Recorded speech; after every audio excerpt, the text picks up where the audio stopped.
우리가 담대하여 원하는 바는 차라리 몸을 떠나 주와 함께 있는 그것이라.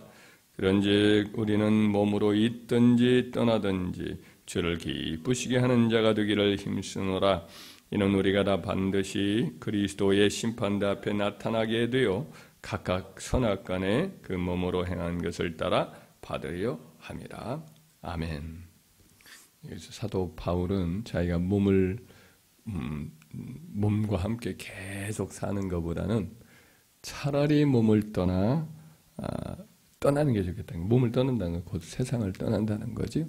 그럼 바로 어떻게 되느냐? 주와 함께 있는 것이에요. 그래서 차라리 자기는 몸과 함께 계속 이 땅에 있는 것보다는 몸을 떠나 주와 함께 있는 그것을 그가 더 간절하게 담대하게 원한다라고 하고 있습니다. 그래서 그 삶의 존재의 방향이 뭐냐? 주님과 함께 있는 것이니까 여기 있었든 또 몸을 떠나 있든 항상 주님과 함께 있는 거예요. 그래서 주님을 어떻게든 기쁘시게 하는 것이다. 그것이 삶의 그의 목표고 방향이다. 이걸 구절해서 그런데 우리는 몸으로 있든지 떠나든지 주를 기쁘시게 하는 자가 되기를 힘쓰노라. 이렇게 고백합니다. 그 이유가 뭐냐? 몸을 특별히 있을 때 이렇게 열심히 주를 기쁘시게 하는 이유가 뭐냐?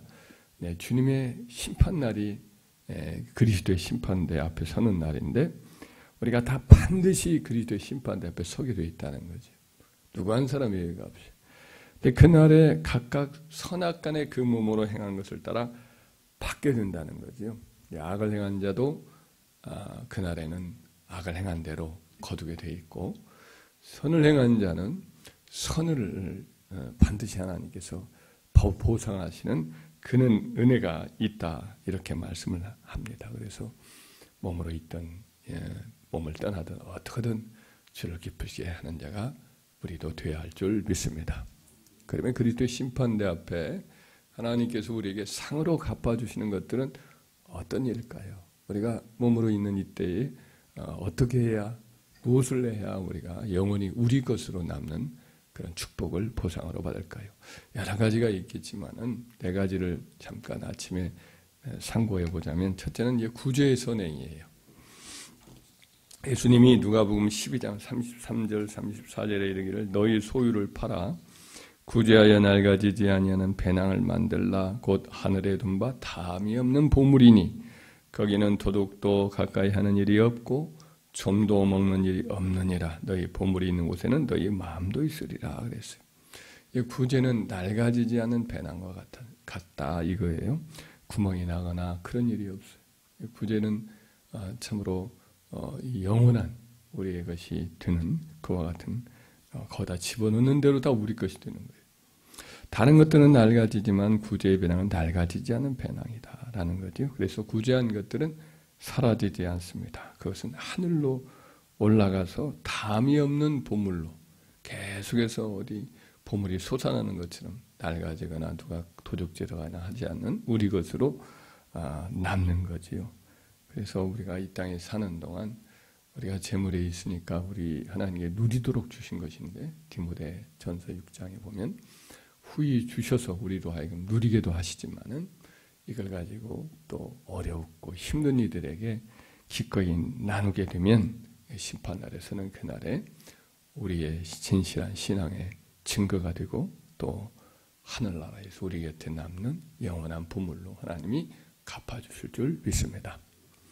둘째로는 주님의 몸된 교회를 위한 봉사, 수고 이것이 하늘나라에서 영원히 우리에게 남는 것으로 갚아주시는 그와 같은 이 땅에 우리의 헌신이지요. 고린도전서 3장 5절 이하에 보면 사도 바울이 이런 말을 합니다. 그런즉 아볼로는 무엇이며 바울은 무엇이냐? 그들은 주께서 각각 주신 대로 너희로 하여금 믿게 한 사역자들이니라. 나는 심었고 밭으로 비유하죠. 교회를 나는 심었고 또 아볼로는 물을 주었으되 오직 자라나게 하시는 이는 하나님이시니라. 오직 하나님께서 자라나게 하셨나니 그런즉 심는 이나 물 주는 이는 아무것도 아니로되 오직 자라나게 하신 이는 하나님뿐이니라. 이게 아무리 뭐 씨를 뿌리고 또 물을 줘도 주는 것들이 있거든요. 가만히 보면 다 자라나지 않습니다. 똑같이 물 주고 똑같이 뭐 이렇게 거름을 주고 해도 다 이렇게 자라나거나 뿌리 내리지는 않아요. 하나님이 날씨도 주시고 햇빛도 주시고 또 잘 살아갈 수 있는 그와 같은 또 기운도 주셔서 그렇게 해서 자라난 것이죠. 마찬가지로 하나님이 다 아시죠. 우리는 애를 쓰지만 그러나 열매를 맺고 또 거두게 되는 것은 하나님이신 거죠. 그래서 심는 이와 물 주는 이는 한 가지이나 각각 자기가 일한 대로 자기의 상을 받으리라 그랬어요. 밭에서 일하는 모든 수고는 우리가 하지만은 하나님의 밭에서 하는 일은 우리가 나름대로 최선을 다하지만은 그러나 하나님이 잘하게 하시지요. 그렇지만은 또 그 일한 대로 수고한 대로는 하나님이 상을 다 각각 일한 대로 주신다라고 말씀하는 줄 믿습니다. 이 땅에 사는 동안 때로는 뭐 별로 수고하지 않았는데도 불구하고 많은 걸 거두는 사람이 있고 또 많이 수고해서도 거두는 바가 별로 없는 경우도 있어요.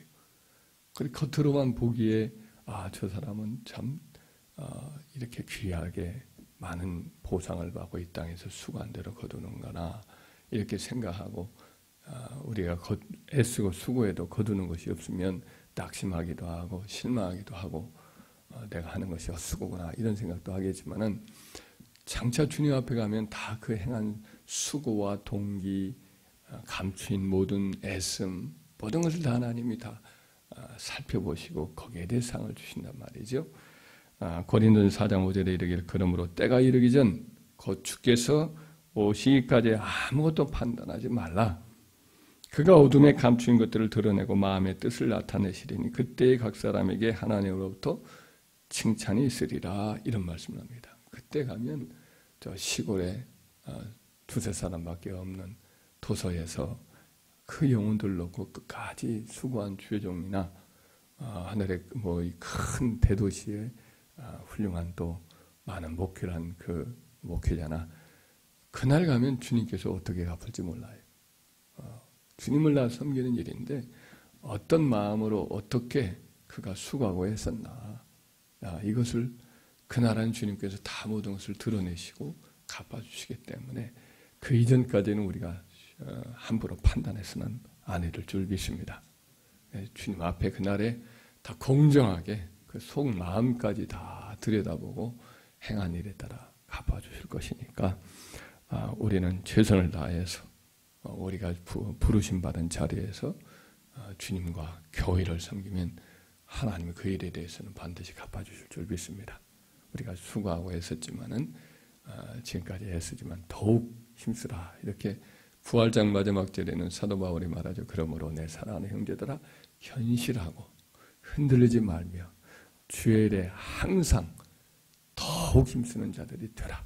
이는 너희 수고가 결코 헛되지 않은 줄 알미니라 그랬습니다. 우리가 주를 섬기고 애를 쓰고 있습니다만 더욱 힘쓰라 이렇게 사도가 한 것은 왜냐하면 수고한 대로 그 수고가 헛되지 않고 주의 몸된 교회를 위해서 주님의 이름을 위해서 애쓴 것은 반드시 하나님 갚아주신다고 했으니 우리 더욱 애쓰고 수고합시다. 할렐루야. 셋째로 우리에게 돌아오는 하나님이 갚아주신 영원히 우리 것으로 남는 것은 우리가 신앙 때문에 이 땅에서 당하는 핍박, 이로 인한 여러 또 손해 이런 것들을 다 하나님이 나중에 갚아주신다고 말씀을 합니다. 마태복음 5장의 산산수에 보면 팔복 마지막 8번째 복을 보면 의를 위하여 핍박을 받는 자에 대한 보상이 기록되어 있습니다. 의를 위하여 박해를 받는 자는 복이 있나니 천국이 그들의 것입니다. 나로 말미암아 너희를 욕하고 박해하고 거짓으로 너희를 거슬러 모든 악한 말을 할 때에는 너희에게 복이 있나니 기뻐하고 즐거워하라. 하늘에서 너희의 상이 큼이라. 너희 전에 있던 선지자들도 이같이 박해하였느니라. 신앙을 인하여서 직장에서나 동료거나 혹은 가족 간에도 우리가 미움을 받기도 하고 멸시를 받기도 하고 또 여러 가지 각종 불이익을 받을 수도 있습니다. 그런 일을 겪을 때에 우리가 속소 상하기도 하고 또 그와 같이 부당하게 행하는 자에 대해서 분노할 수도 있습니다만은 그와 같은 감정을 갖지 말고 도리어 기뻐하고 즐거워하라. 이렇게 말씀을 합니다. 왜냐하면 바로 이렇게 그리스도의 이름으로 받는 박해를 인하여서 하나님께서 하늘에서 큰 상을 베풀어 주신다는 이야기를 합니다.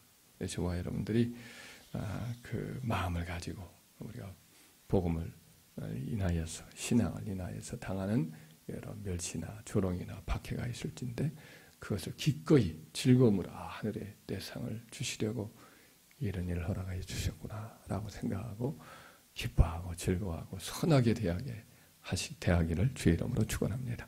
마지막 하나를 더한다면 영혼 구원을 위해서 했을 때 복음 전도를 위해서 수고할 때 이 일에 대해서 하나님 반드시 상을 주신다고 말씀을 하고 있습니다. 고린도전서 9장에는 사도 바울이 특별히 자기의 복음 전도에 열심을 낸 이유에 대해서 아주 길게 그가 서술을 합니다. 하여튼 그분은 늦게 시작했던 사역자죠. 늦게 시작했던 사역자로서 다른 사도들보다 어떻게든 더 많이 수고하려고 애를 썼는데 그가 여러 모양으로 이 사람에게는 이 사람답게 또 저 사람에게는 저 사람답게 이렇게 자기를 낮추어서 수고를 한 이유가 몇몇이라도 더 구원을 얻게 하려고 몇몇이라도 더 진리를 알고 구원 얻게 하려 함이라 이런 말을 하였습니다. 그러면서 이런 말을 했어요. 내가 복음을 전할지라도 잘할 것이 없으면 내가 부득불할 일입니다. 만일 복음을 전하지 아니하면 내게 화가 있을 것입니다. 다른 사람은 몰라도 자기는 이방인의 사도로 부름받았기 때문에 당연히 할 바라는 거예요. 만약 하지 않으면 자기는 저주가 있을 것이다. 그러면서 내가 자의로 이것을 행하면 자원하는 마음, 기쁨으로, 즐거움으로 자의로 이렇게 복음을 전하면 상을 얻으려니와 나는 자의로 아니한다 할지라도 내 스스로 하지 않는다 할지라도 나는 사명을 받았노라. 그러면서 이제 자기만 그런 게 아니라 모든 성도들에게 이런 말을 해요. 오직 운동장에서 다름질하는 자들이 다 달릴지라도 경기장에서 100m 경기를 달리든 이렇게 마라톤을 달릴지라도 오직 상을 받는 사람은 한 사람인 줄을 너희가 알지 못하느냐. 옛날에는 다 이제 멸류관 올림픽 고대 올림픽에 멸류관을 한 사람에게만 줬나 봐요. 다 다름질 할지라도 오직 한 사람에만 이렇게 상을 받는 사람이 한 사람인 줄을 너희가 알지 못하느냐 하면서 이제 비유지요. 그렇게 비유하면서 너희도 상을 얻기 위하여 받도록 이와 같이 다름질하라. 이기기를 다투는 자마다 모든 일에 절제하나니 그들은 썩을 멸류관을 승리자의 관을 얻고자 하되 우리는 썩지 아니할 것을 얻고자 하노라. 우리가 얻는 멸류관은 썩지 않은 영원한 멸류관이라는 거예요. 그래서 사도 바울은 그냥 상을 받으려고 몸부림치면서 그렇게 수고를 했던 것이죠. 그래서 사도 바울은 임종시에 이렇게 고백을 하죠. 디모데 후서 4장 7절에서 말하기를 나는 선한 싸움을 싸우고 달려갈 길을 마치고 복음 전도의 사명을 줄다름질을 다 마치고 믿음을 지켰으니 이제 후로는 나를 위하여 의의 멸류관이 예비되었으므로 곧 의로우신 재판장이 그날에 내게 주실 것이며 내게만 아니라 주의 나타나심을 사모하는 모든 자에게도니라 이런 말씀이었어요. 그는 참 잘 살렸습니다. 쉬지 않고 끝까지 순교의 그날까지 잘 살렸어요. 그래서 이제 자기가 바로 순교를 앞두고 있는데 이제 바로 주님 앞에 서게 될 그날에 주님으로부터 의로운 멸류관을 받을 것이다. 썩지 않은 멸류관을 받을 것이다. 이런 말씀을 하고 있습니다. 그렇습니다. 우리 주님께서 가장 기뻐하시는 것이 뭐냐? 의인 99명보다도 죄인 한 사람이 죽게 돌아오는 그것이 또 하늘에 계신 우리 아버지께서 우리 주님께서 기뻐하는 것이다. 이렇게 주님이 친히 누가복음 15장에 말씀을 하셨잖아요. 그래서 주님이 기뻐하시는 영혼 구원을 위해서 우리가 복음 전도를 위해 애를 써야 할 줄 믿습니다. 꼭 영혼을 건져서야만이 상을 받는 것은 아니에요. 우리 주님이 그 수가성에 있는 그 여인에게 복음을 전한 다음에 그 여인이 이렇게 동료들 전도하려고 동네 식구를 전도하려고 할 때에 제자들이 이제 그 마침 와서의 음식을 가지고 그때 주님에게 음식을 드리려고 했을 때 주님이 이제 나는 너희들이 알지 못하는 먹을 양식이 있노라 이렇게 하시면서 주님이 이런 말씀을 하시죠. 너희가 눈을 들어 밭을 보라. 휘어져 추수하게 되었도다. 거두는 자가 이미 삭도 받고 영생에 이르는 열매를 모으나니 이는 뿌리는 자와 거두는 자가 함께 즐거워하게 하려 함이라. 이런 말씀합니다. 씨 뿌리는 자나 복음의 씨를 뿌리는 자나 또 수월하게 또 남의 씨 뿌린 것을 거두는 이런 사람이나 다 똑같이 함께 즐거워하는 거죠. 다 똑같이 상을 받는 것이죠. 그래서 씨를 뿌리는 것 이것을 하고 거두지는 못할 수도 있어요. 그러나 우리가 최선을 다해서 씨를 뿌리면 거두는 사람과 똑같이 우리 주님께서 상을 주실 줄 믿습니다. 누군가를 위해서 계속해서 기도만 하는 경우도 이것도 그 사람이 주님께 돌아오기 위한 하나의 그 심령을 부드럽게 밭을 부드럽게 해주는 일이거든요. 기도 없이는 사람이 복음의 씨앗을 받지 못해요. 그를 위해서 기도하고 늘 눈물로 간구하고 이런 것들이 그 심령이 어느 순간에 누군가가 복음을 전할 때에 그 심령의 복음의 씨앗이 잘 떨어져서 열매를 맺을 수 있도록 그렇게 그 마음의 밭을 갈아서 기름지게 해놓는 일이거든요. 그래서 하여튼 영혼 구원에 대한 마음의 부담을 가지고 기도하고 씨를 뿌리고 또 전도해서 몸된 교회로 인도하고 그 영혼이 잘 정착할 수 있도록 그를 위해서 사랑으로 돌보고 이 모든 일이 장차 주님 앞에 가면 우리 주님이 우리를 위해서 주시는 귀한 상으로 남겨둘 줄 믿습니다. 구제의 선행이나 몸된 교회의 수고의 봉사나 주님 이름 때문에 핍박을 견디는 수고나 또 영혼 구원을 위해서 애쓰고 수고하는 모든 것에 대해서 우리 주님은 영원히 우리의 것으로 남는 것으로 장차 갚아주실 것을 기억하고 우리가 몸이 있는 이때에 이 땅에서 우리의 기회가 얼마 남지 않은 우리 이 땅에서의 삶을 우리가 최선을 다하면 크고 중하고 영원한 상으로 갚아주신다. 고린도서 오늘 본문 말씀 17절의 말씀에 보면 4장 17절에 보면 이 땅에 지극히 작은 경한 환난이 장차 우리에게 크고 영원한 영광의 중한 것, 무거운 것으로 갚아주신다. 우리는 조금 심었는데 우리 주님은 장차 영원한 나라에 정말 영원한 것으로 큰 것으로 우리에게 주신 것을 기억하고 최선을 다하여서 이 땅에 세월을 아껴서 영혼 구원과 교회를 위해서 봉사와 주의 이름을 위해서 충성하고 헌신하는 선행을 또 힘쓰는 이 모든 일에 애쓰기를 주의 이름으로 축원합니다.